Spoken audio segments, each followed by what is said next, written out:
नमस्कार, मैं अशोक कुमार पांडे। स्वागत है आपका द क्रेडिबल न्यूज पर। चुनाव है बिहार में, लेकिन राजनीतिक पारा अगर कहीं गरमाया हुआ है तो वो उत्तर प्रदेश में गरमाया हुआ है।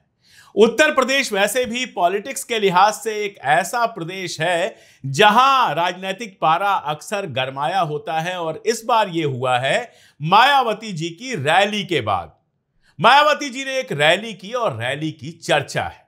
चर्चा इसलिए भी है कि लंबे समय बाद ऐसी रैली हुई है जिसमें इतनी जबरदस्त भीड़ आई है। तो एक बात तो मायावती जी ने साबित कर दी ये रैली करके कि आज भी यूपी में सबसे ज्यादा भीड़ कोई जुटा सकता है, तो उनमें बहन जी भी शामिल हैं।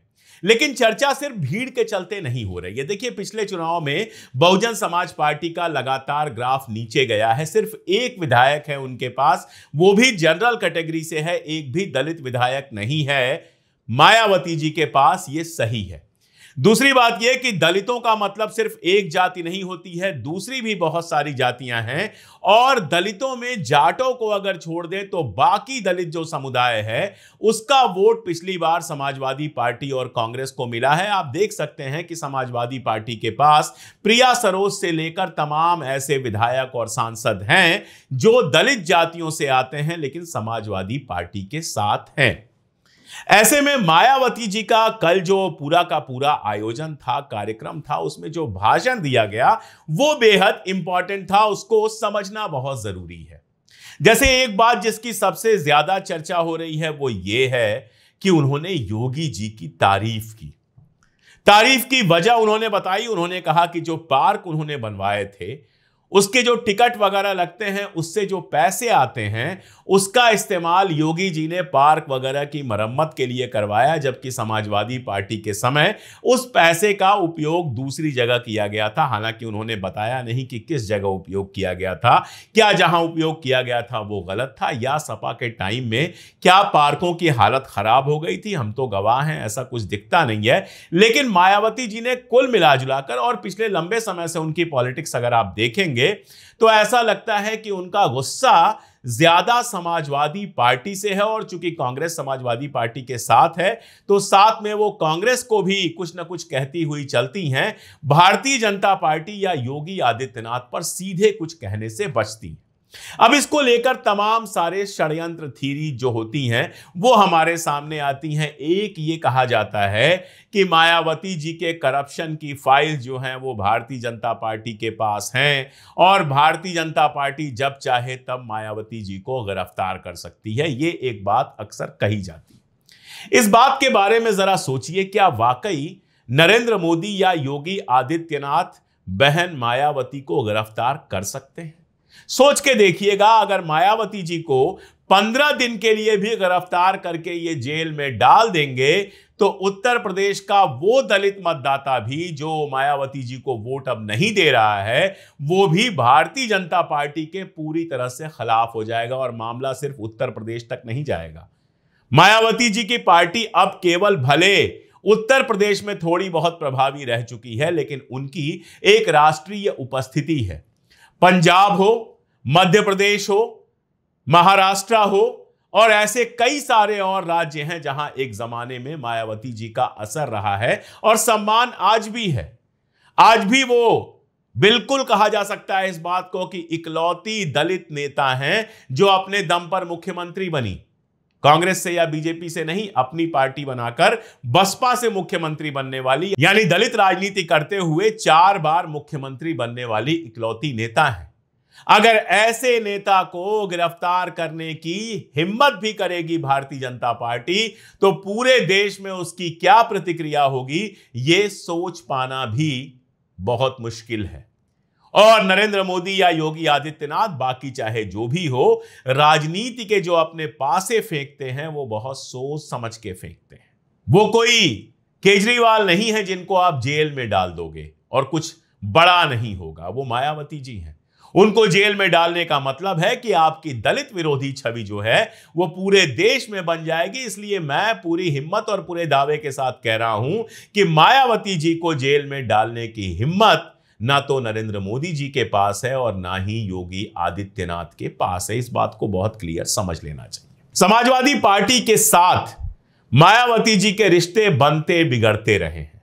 आप सोचिए, वो कह रही हैं कि सपा के राज में जो है वो ठीक से जो उनके पार्क थे, जो उनके मेमोरियल्स थे, उनका ध्यान नहीं रखा गया।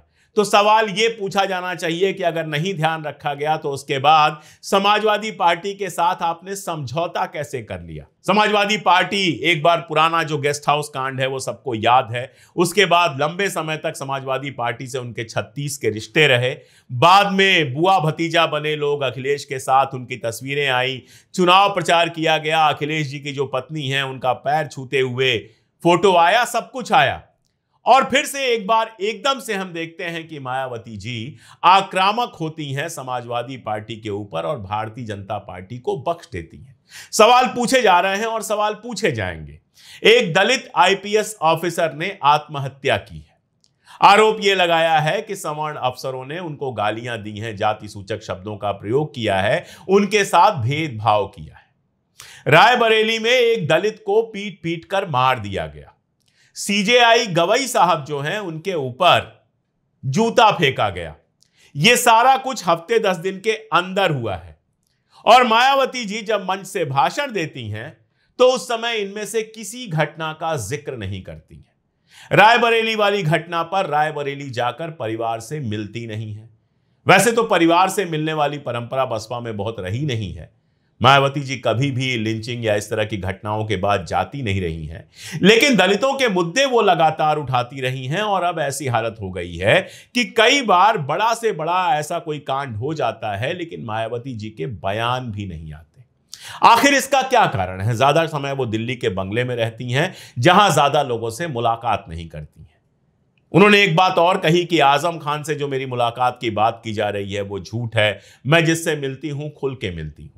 आजम खान साहब से भी जब पूछा गया तो उन्होंने कहा कि गाड़ी भेज दे, मैं चला आऊंगा। हालांकि बाद में कहा कि मैं साइकिल पे हूं और साइकिल से नहीं उतरूंगा, साइकिल पर ही रहूंगा। आजम खान साहब जब से रिहा हुए हैं तब से लगातार बयान दे रहे हैं। जाहिर सी बात है कि इतने दिनों तक जेल में रहे, जितना गुस्सा मन में पलता रहा वो सारा का सारा जो है किसी न किसी रूप में निकल के आ रहा है। एक तरफ ये भी कह रहे हैं कि मैं समाजवादी पार्टी नहीं छोड़ूंगा, मैं समाजवादी पार्टी में ही रहूंगा। और दूसरी तरफ अखिलेश जब उनसे मिलने जाते हैं तो वो अकेले जाते हैं और कहते हैं इस बात को कि मेरा बेटा भी नहीं आया। और अखिलेश के सामने भी ये शर्त रखते हैं कि आप अकेले आएंगे। बहुत सारी जिस तरह की बातें कर रहे हैं आजम खान साहब, वो भले ये लगातार दावा कर रहे हो कि सपा छोड़कर कहीं नहीं जाएंगे, लेकिन उन बातों के बहुत सारे इशारे हैं। और जो लोग आजम खान की पॉलिटिक्स को लंबे समय से जानते हैं वो जानते हैं कि आजम खान साहब जबान के जादूगर हैं और रामपुर में अपना कब्जा बनाए रखने के लिए वो किसी भी हद तक जा सकते हैं। वहां के नवाबों को उन्होंने राजनीति से बाहर किया है और अब रामपुर को अपनी फिफ्डम तो समझते ही हैं। तो रामपुर से जब बिना उनकी मर्जी के किसी को चुनाव लड़ाया गया, वो चुनाव जीत भी गए, इसके बावजूद वो उन एमपी साहब से मिलने तक को तैयार नहीं है। और मायावती जी को लेकर उन्होंने कोई सीधा बयान तो नहीं दिया है, लेकिन कोई ऐसा बयान भी नहीं दिया है जिससे यह मानी निकले कि मायावती जी कहीं उनसे किसी तरह का कोई रिश्ता नहीं बनाने वाली हैं या वो मायावती जी से कोई रिश्ता नहीं बनाने वाले हैं। यह चर्चा तो हो ही रही है कि क्या आजम खान जो है वो बसपा में जाने की प्लानिंग कर रहे हैं। अब ये सब मिलाकर आप देखिए तो कहीं ना कहीं ये लगता है, और पिछले चुनाव में जिस तरह से भले वो चुनाव हार गई, लेकिन जिस तरह से मायावती जी ने अपने कैंडिडेट उतारे थे, उनकी पूरी एनालिसिस आप देखिए। उस समय मुझे याद है मैंने काफी डिटेल से बात की थी। जहां सपा का यादव उम्मीदवार है वहां मुस्लिम कैंडिडेट खड़ा कर दिया ताकि मुस्लिम जो है वो बसपा को वोट दे दे, सपा को वोट ना दे। जहां सपा का मुस्लिम उम्मीदवार है वहां यादव उम्मीदवार खड़ा कर दिया। तो जो सारी प्लेसिंग की थी पिछली बार चुनाव में वो बहुत साफ दिख रही थी कि समाजवादी पार्टी को नुकसान पहुंचाने के लिए ज्यादा है। इसके पहले एक बात और जान लेनी जरूरी है कि उत्तर प्रदेश में मायावती जी पहले भी भारतीय जनता पार्टी के साथ कई बार सरकार बना चुकी है। तो प्लानिंग क्या है मायावती जी की, ये थोड़ा सा विचार करने वाली बात है। एक प्लानिंग ये हो सकती है कि वो इतनी सीटें जीत लें कि भाजपा को उनके समर्थन की जरूरत पड़े।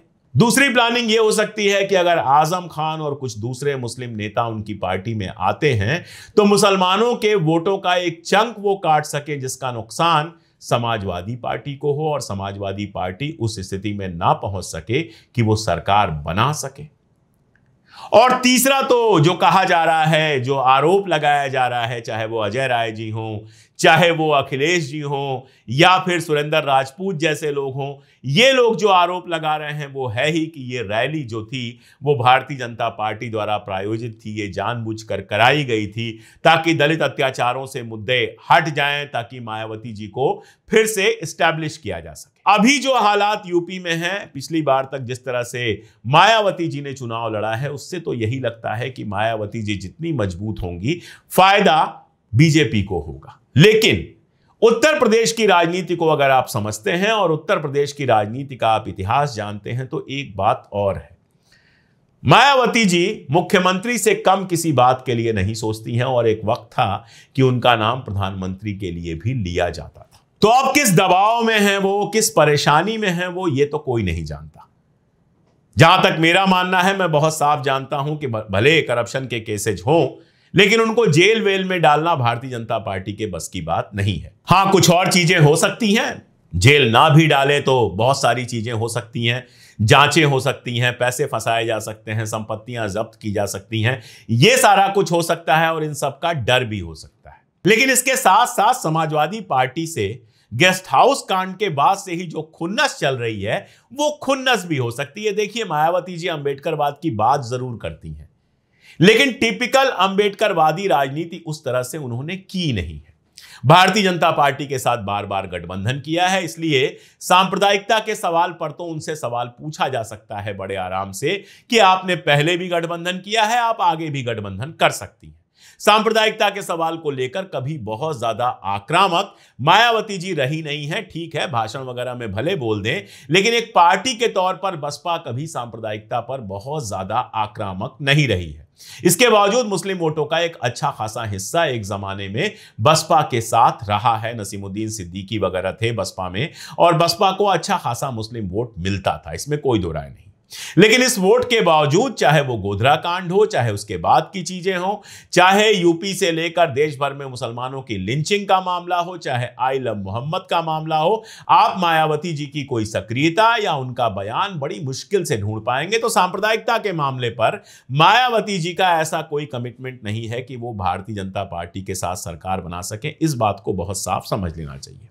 जहां तक सरकार चलाने की बात है, किसी से खराब सरकार उन्होंने नहीं चलाई। उनके जमाने में सरकार अच्छी चली, लोग खुश थे, कोई दिक्कत नहीं थी, ये सच्चाई है। करप्शन होगा, करप्शन था, इसमें कोई दो राय नहीं है, लेकिन कोई ऐसी सरकार यूपी में नहीं रही है जिसमें करप्शन नहीं रहा है। अनुशासन मायावती जी के जमाने में था, इसमें कोई दो राय नहीं, लेकिन अब उस जमाने को जमाना हो गया है।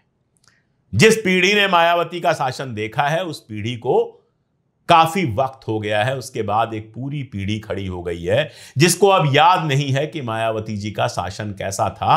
15-20 साल बहुत होते हैं राजनीति के अंदर। दूसरी बात, मायावती जी के बहुत सारे जो लेफ्टिनेंट्स थे वो अब उनको छोड़ के जा चुके हैं। उनके बाद नंबर 2 का नेता कौन है, ये पूछना और इसका जवाब पाना दोनों मुश्किल है। अगर आप कहें कि सतीश चंद्र मिश्रा जी उनके बाद नंबर 2 के नेता हैं क्योंकि वो बहुत दिखाई देते हैं, तो सतीश चंद्र मिश्रा जी किसी वार्ड से वार्ड मेंबर का इलेक्शन लड़ने लायक भी नेता नहीं है। वो बाकी सारी सेटिंग गेटिंग करते होंगे, लेकिन नेता वो नहीं है। उसके अलावा वो आकाश आनंद को लगातार आगे कर रही हैं, कह रही हैं कि जैसे मुझे कांशीराम जी ने आगे किया, मैं आकाश आनंद को या आगे कर रही हूं। आकाश आनंद की हालत यह है कि कई बार उनको डिसोन कर चुकी हैं, कई बार ओन कर चुकी हैं। पिछली बार हमने देखा था कि आकाश आनंद जो ही भारतीय जनता पार्टी पर आक्रामक हुए, उनको किनारे लगा दिया गया था। यानी उनके सामने भी बहुत क्लियर होगा कि वो भारतीय जनता पार्टी के खिलाफ बहुत ज्यादा नहीं जा सकते हैं, थोड़ा बहुत बोल लें। इन सब चीजों को अगर एक साथ देखें तो अगले चुनाव की जो सूरत नजर आती है उसमें मायावती जी हद से हद ये कोशिश करती नजर आ सकती हैं कि उनको कुछ सीटें मिल जाएं, ताकि अगर बीजेपी को सरकार बनाने भर की सीटें ना मिले तो वो सपोर्ट कर सकें और बदले में अपनी पार्टी के लिए कुछ पद वगैरह ले सकें।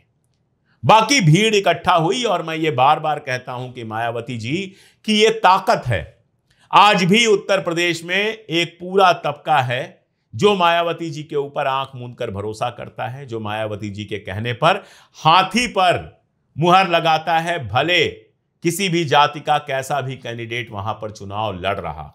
नीला झंडा और हाथी आज भी उत्तर प्रदेश के एक बड़ी आबादी के लिए सम्मान का प्रतीक है।